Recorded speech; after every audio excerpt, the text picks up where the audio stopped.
Hello, good afternoon guys. Welcome to my tutorial vlog TV. Ngayong araw, meron tayo ditong dalawang spin motor. Ito guys, kinuha ko dun sa dryer kasi sira na to. Pinapa-repair sa atin ng may-ari, kaya lang hindi na natin siya nire-repair kasi may apoy dito guys na lumalabas, nagliliyab dito, kaya meron siyang grounded na siya. Kaya ang gagawin natin, hindi ko na siya i-repair kasi magpapalit tayo ng nito, windings din. Kaya bumili na lang tayo dito ng bago. Ito yung bago guys, no? Ito yung ipapalit natin dito sa ating lumang spin motor. Papakita ko sa inyo guys kung bakit ko ito papalitan, kasi nga yun dito. Papakita ko sa inyo yung nagliliyab ditong aparte. Ang gagawin lang natin, ikakabit muna tayo dito ng ating capacitor. Then itong ating line, itong ating cords. Tapos itong tatlo na itong wires ng ating spin motor, kakabit muna natin. Ito guys, ito yung ating common, itong blue. Ito yung common. Tapos itong green, ito yung starting, at ito yung gray, siya naman yung ating running. Ito guys, umaandar siya, kaya lang nagliliyab nga siya rito. Kaya hindi na natin siya gagamitin. Ipapakita ko lang sa inyo guys kung saan parte rito nagliliyab. Okay?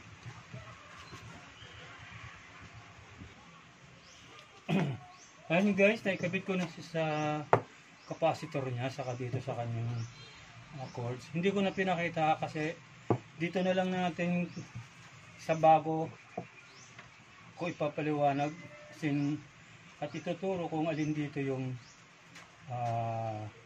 running, starting, saka yung common dito sa bago na to. Gagawin lang, ipapakita ko lang sa inyo dito kung bakit itong luma ay hindi na natin kailangan ibalik, kasi nga mayroon na siyang nagliliyab na parte rito sa loob. Gagawin natin, saksak lang natin to. Yun.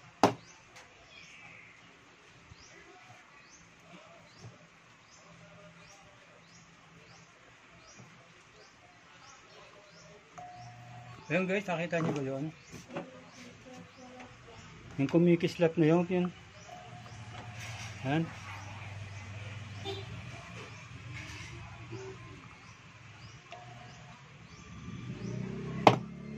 Nakita nyo ba guys? Yung kumikislap. Dali lang ha. Ayan guys, dito, tignan nyo rito sa ilalim na to. Meron ditong kikislap. Yun yung nasusunog na parte. Ayan isa ko uli. Pakita ko lang sa inyo kung alin dyan yung nasusunog na parte. Basta dito sa ilalim na to, tignan nyo.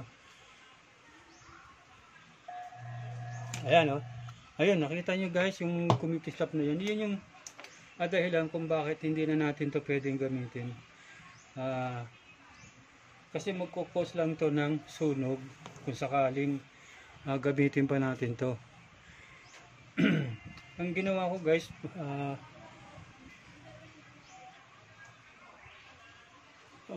guys, papalitan na lang natin ng bago. Ito bumili ako kahapon ng bago dun sa suki kung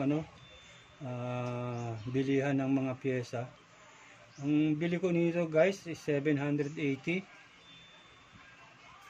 ang presyo nito.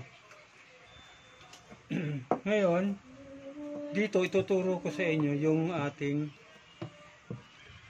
tinatawag na common, then starting, saka ang natawag na running. Itong tatlo na to. Sa common guys, kung paano natin makukuha o malalaman yung common, kung alin guys yung may pinakamataas na reading o yung ohms niya, yun ang magiging common natin. Tapos dito naman sa running saka sa starting, kung alin yung may pinakamababang reading, yun ang magiging running natin. At ang matitira, yun ang starting. Guys, ngayon kuha lang tayo ng ating tester, analog tester, para madali natin malaman kung alin dito yung common, starting, saka running. Yan.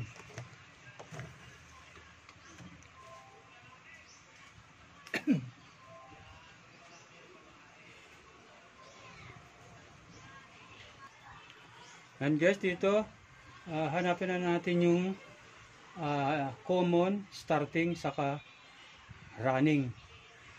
Ang gagawin natin, ilalagay lang natin tong ating tester sa common. Yan. Yung selector nya, ilalagay natin sa may common. Ating ohms. Ito kasi guys, meron tong natawag na, ayan, meron siyang ito yung common, ito yung ating ohms, ito yung ating ito yung ating continuity. Tapos ito yung ating diode, pag-test ng diode.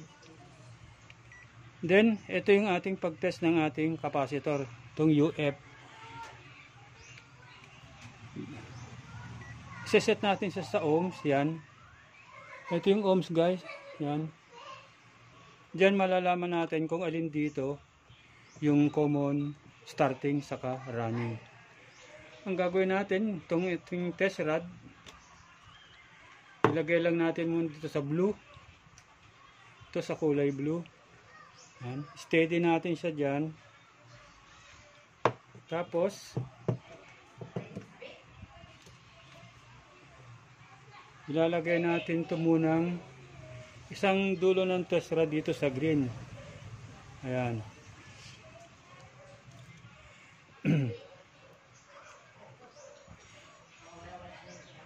Ayun guys, hintay lang natin siyang mag-steady.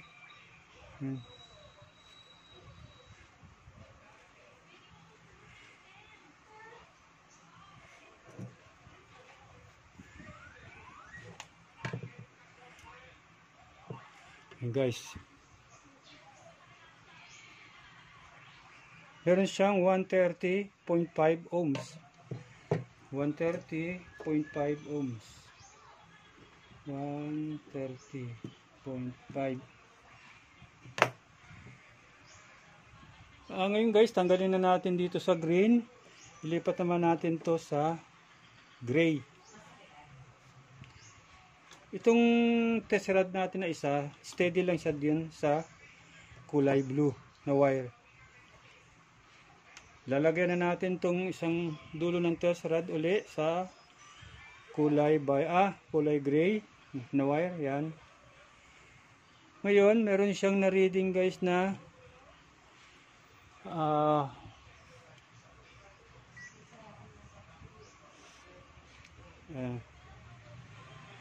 111.6 111.6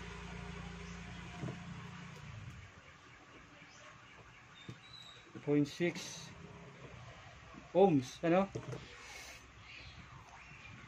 Ngayon guys, tatanggalin ko tong test rod natin sa kulay blue. Hahanapin natin yung pinakamataas na reading.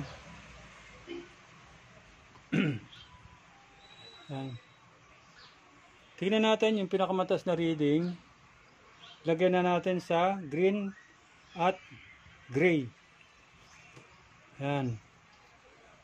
Hoy. Ayan ha.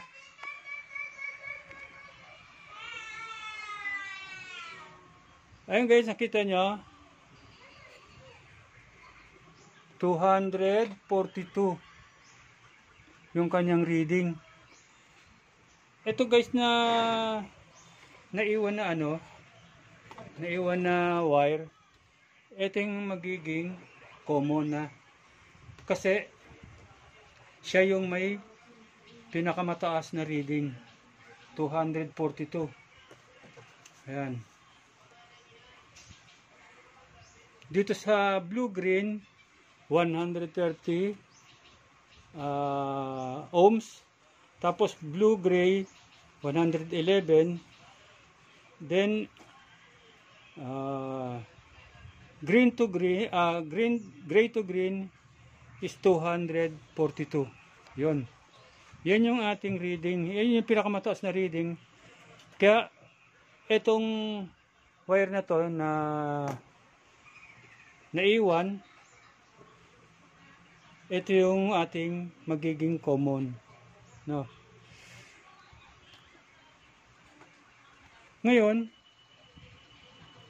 itong common na to, ilalagay na natin dito sa ating line 1 ng ating cords dito. Yan. Ito yung line 1 cords. Ilalagay na natin tong common. Yan.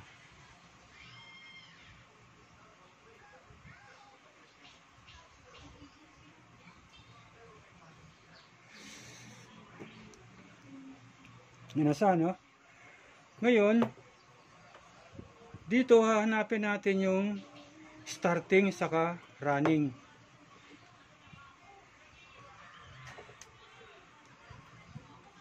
Kung alin yung may mababang reading, yun ang magiging ating running.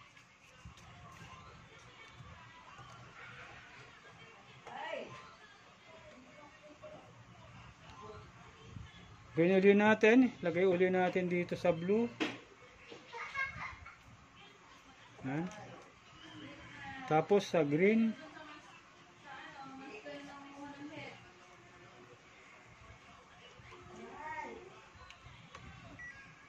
Sa green guys, meron tayong nakong 130.5, no? Yan. Na reading. Ngayon, ayun siya guys, 130.5.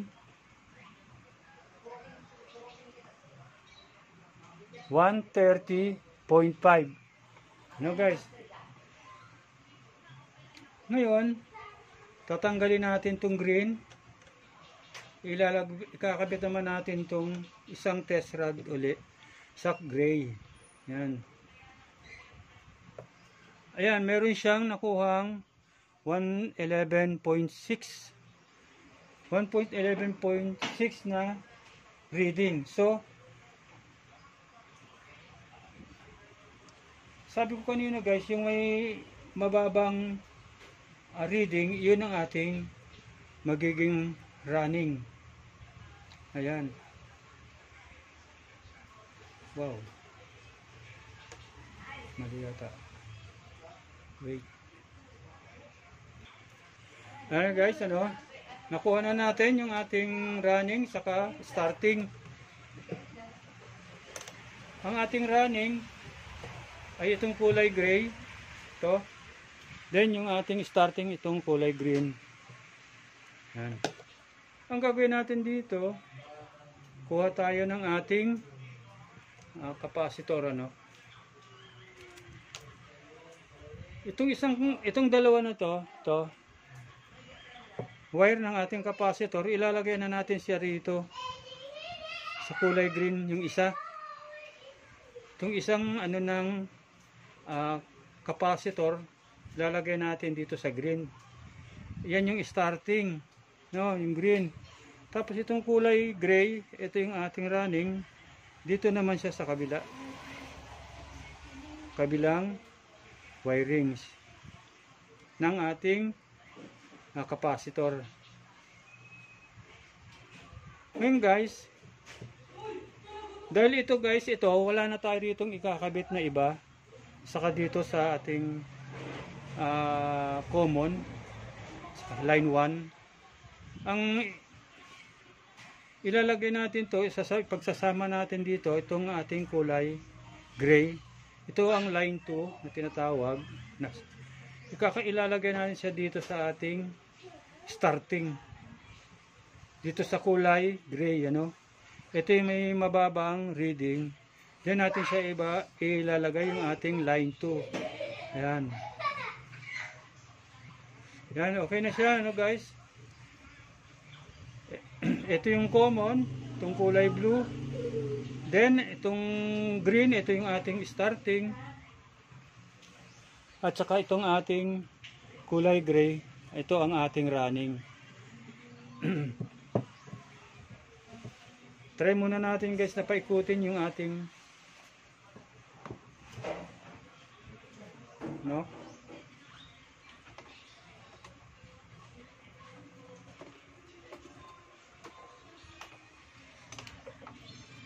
Ikutin natin siya.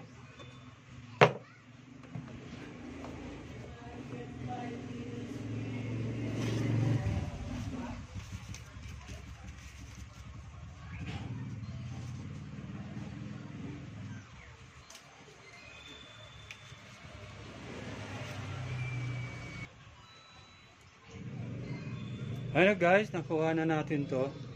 Ito na yung ating wirings to. Ayan.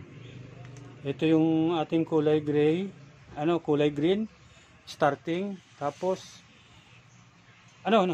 ito yung ating supply o yung ating line 1. Itong common, saka line 1, magkadugtong siya, magkakabit.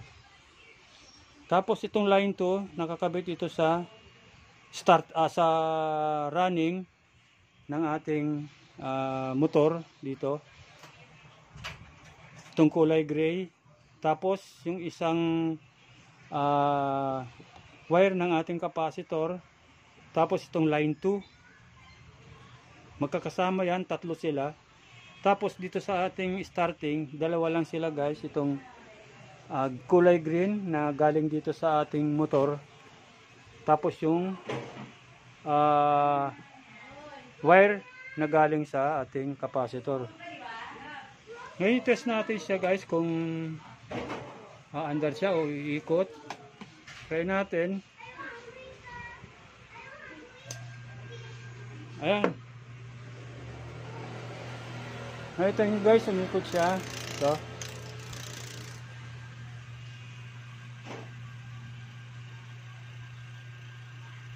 Wala naman siyang ground. Hawakan natin. Hop. Hop.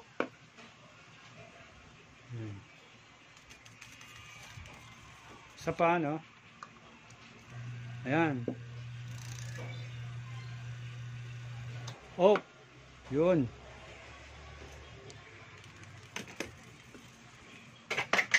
Ngayon guys, ang gagawin natin dito, ilalagay na natin siya dun sa kanyang dryer. Doon na tayo mag wawirings, no? Doon tayo magwa-wirings. Kakabit natin yung ating spin timer switch. Tapos yung kanyang contact point.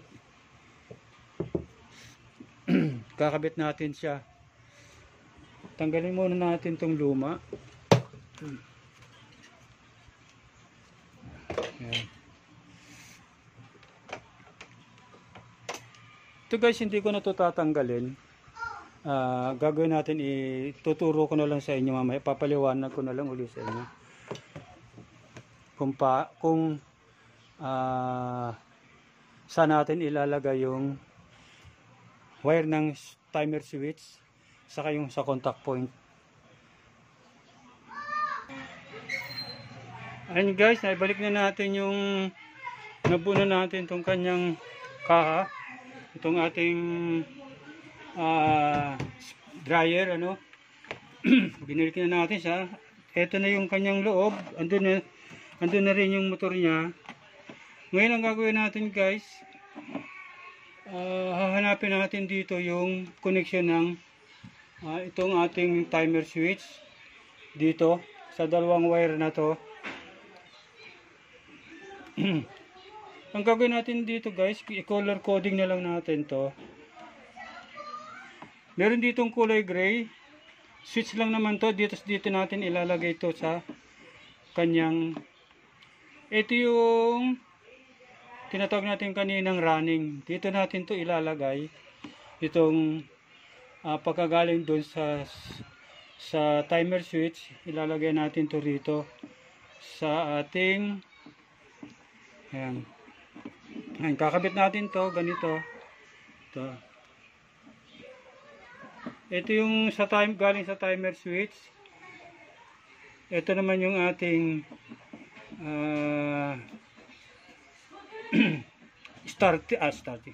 Ito yung ating running, ano. Dito kanina nakakabit itong isang ating line 2. Itong line 2 na to, ito. Dito yan nakakabit dito. Ang ginawa ko, tinanggal ko lang yan para maikabit natin to dun sa timer switch. Ayan. Ito yung kulay green, galing dito sa motor na wiring. Ito yung starting. Then yung isang natin cords. Ito yung ating cords ng power. Ito sa power to, ito yung line 2, then ito naman yung line 1. Itong line 1 dito nakakabit yung ating common ng ating motor. Ayan. Basta nakuha nyo guys yung common ng motor, ikakabit yun dito sa line 1 mismo. Walang ibang magkasama dyan, kundi silang dalawa lang, yung line 1 saka yung common ng motor. Then ito namang isang line 2, ito yung nakakonect dito sa ating timer switch dito. Ito guys, isa lang to switch. Ito pag inon mo rito sa dito sa timer switch, aandar na yung ating motor, iikot yung ating tab. Yan. Ito siya. Ito yung sa isang switch, itong wire ng isang yung isang wire ng ating switch. Ito. Kakabit na natin siya rito. Yan. Tapos itong isang line 2, ikakabit naman natin dito sa isang wire. Ito galing din to sa switch, sa timer switch. Ayan. Ayusin ko lang yung ating camera, nervous pa ang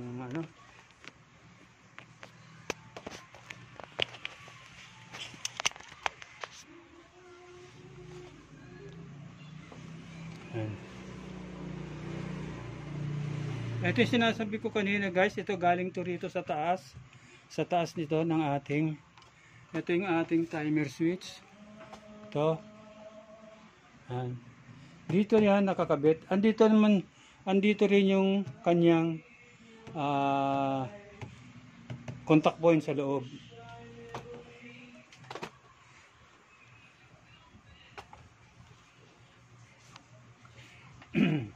Kakabit na natin ito kanina guys, itong wire ng ating line 2, dito to nakakabit kanina sa running. Running, itong isang wire galing sa capacitor, pinagsama natin yan kanina. Ngayon, ang gagawin natin dito, aalisin lang natin tong kulay gray na isa dito sa cords. Ito yung ating power, ito yung supply. Kakabit natin siya dito sa ating wire na galing sa timer switch. Yan. Tapos itong tinanggalan natin kanina, ilalagay natin tong isang switch dito. Itong wire ng timer switch ilalagay natin dito sa running saka sa isang linya ng capacitor. Ayan. Ngayon, wala lang siya guys na tinatawag na fuse. Wala siyang fuse. Ngayon, titipan lang natin to. Itong ating pinagsama-samang wire. Yan. Titape natin lang siya.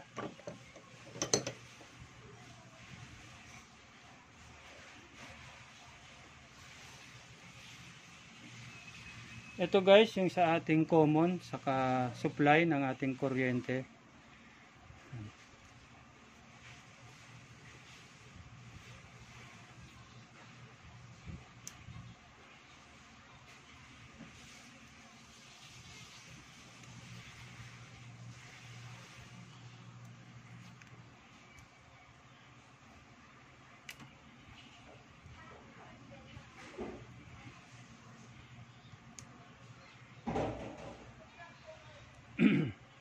Ito naman yung line 2, itong kulay brown, lalagay natin dito sa gray.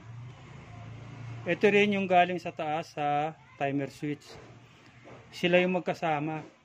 Yung isang wire ng galing sa timer switch din, dito natin ilalagay sa running.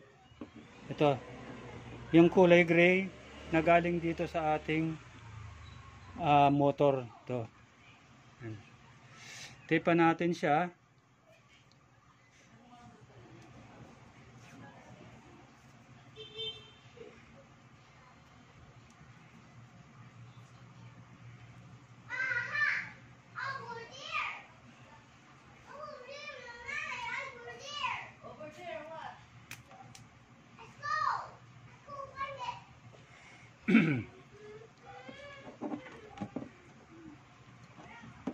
Ito guys, oh.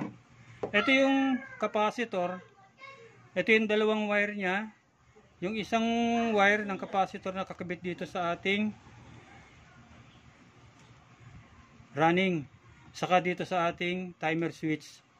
Yung isang linya ng timer switch dito nakakabit sa kanyang running. Saka yung isang wire ng ating capacitor. Sila ang magkakasama dyan guys. Tatlo sila. Ngayon, titipan na natin ito.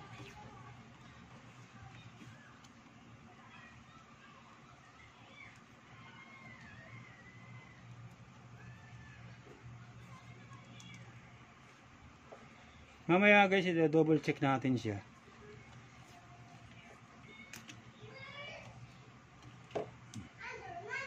At ito naman wire na ito, isa.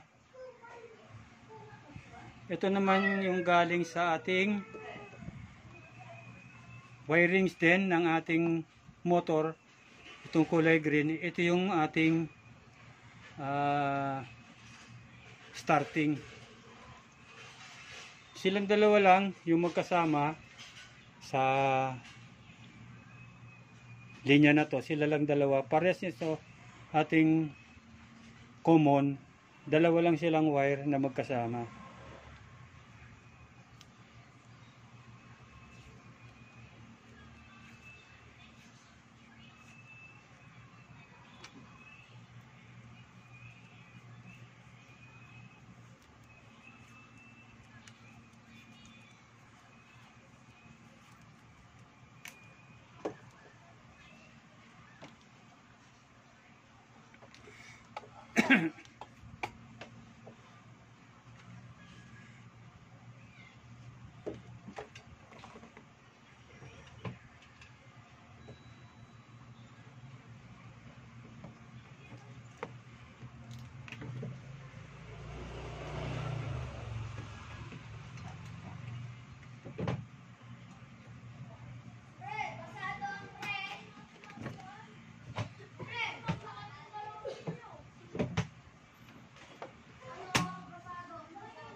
Nakibit na natin yung preno niya. Ito yung kanyang preno guys, to. Nakakabit din to sa taas, dito sa may kanyang takip. Ayan. Pag tinaas mo siya guys, hihinto yung itong ating tab sa loob. Pag binaba mo man siya, iikot uli siya. Magdidikitan uli doon yung contact point dito sa loob. Iikot na siya. Ayan.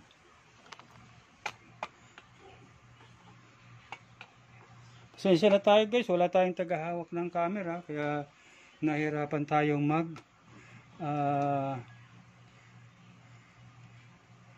mag-focus dito sa ating ginagawa, ano. Minsan nawawala, minsan hindi natin makita yung ating tinuturo o yung ginagawa kasi wala tayong tagahawak. Ngayon, tetest natin tong ating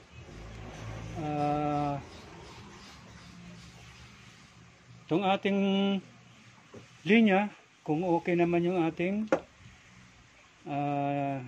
pag-repair.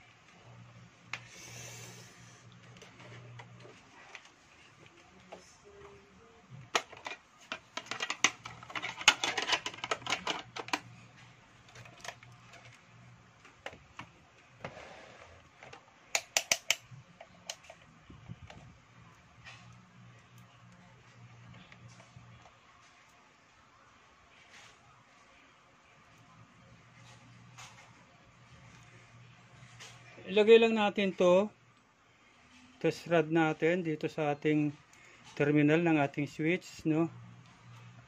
Ng ating cords, itong plug, yan. Lagay natin siya dyan. Then paikutin natin yung ating timer switch. Pag gumalaw to guys, itong ating pointer dito sa capacitor, dito sa ating tawag na tester, okay yung ating ginawa. Yun. Ayan na siya kayo.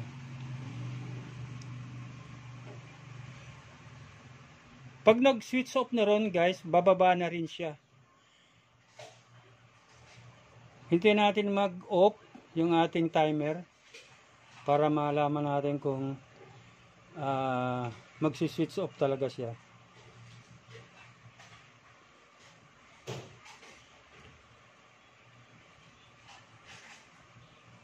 Medyo matagal-tagal yung guys ha.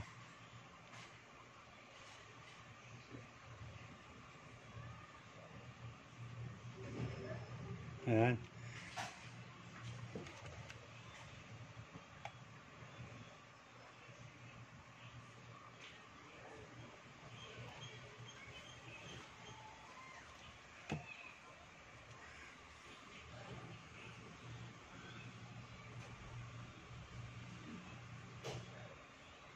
Ayan guys, hindi pa. Matagal pa siguro guys. Hintay-hintayin natin. Magsi-switch off yan. Ayun. Ayan, nakita nyo guys, nag-switch off na siya.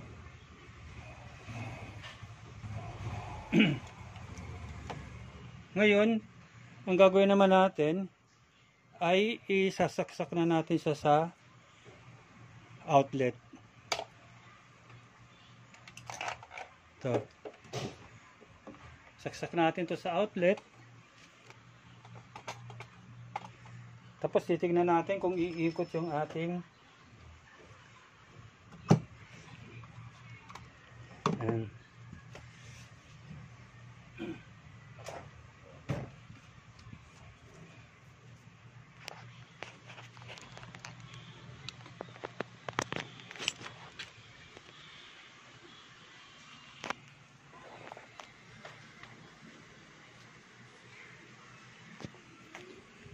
Switch natin tong ating timer. Yun. Ayan guys, umikot siya.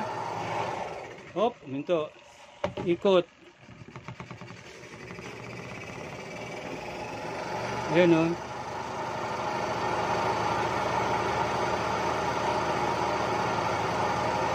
Ayan. Okay na siya guys. Okay, tignan natin dito sa ilalim.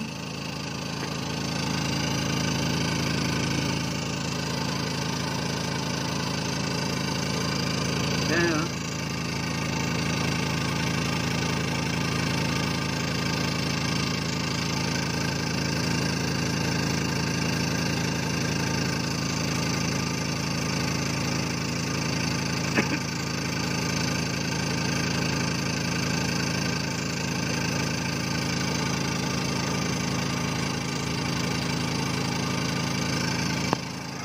Ayan guys, hintayin na lang natin mag-off ulit siya. Pag nag-off siya guys, babalik na natin yung takip nito. Ayusin lang natin itong wiring niya para maibalik niya natin sa loob.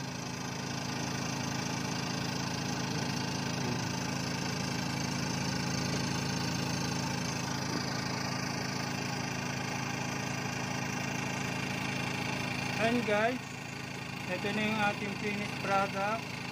Ngayon, i-ano ko lang sa inyo ulit. Ito yung ating common. Ito yung ating common. Yung kulay blue. Nakalagay ito sa line 1 ng ating power. No? Yan. Nag-off na siya. Yan. Ito yung kulay blue na galing sa ating common saka line 1. Ano sila guys, magkasama. Then itong ating kulay green, itong starting nandito to sa kasama rin to doon sa loob ng ating motor. Ito yung wiring ng motor, yung kulay green. Ito yung starting. At ito yung isang wire ng capacitor. Magkasama sila. Dalawa lang sila dyan na magkasama sa starting. Then itong ating running, tatlo silang wire dito. Yung ating running, itong ating kulay pula. Then itong kulay pula, ito yung ating capacitor, yung linya. Tapos itong kulay gray, ito yung running natin na galing din sa motor. Then itong white, ito yung ating switch, no? Galing ito ng timer switch. Ito. Tatlo naman sila diyan magkakasama. Ngayon, yung isang linya ng switch, dito natin kinabit sa ating line 2. Ito. Galing siya sa taas ng ating dryer. Ito. Ito yung kulay gray. Ito yung galing din sa taas. Magkakabit yan. Ito, dalawa rin sila rito na magkasama. Yung sa line 2 saka galing ng timer switch. Yan guys. Yan yung wire. At ito yung ating capacitor. Ngayon, ibabalik na natin siya. Lalagyan lang natin to ng plastic para safety sa basa, no? Para hindi maano yung ating tinatawag na mga wires.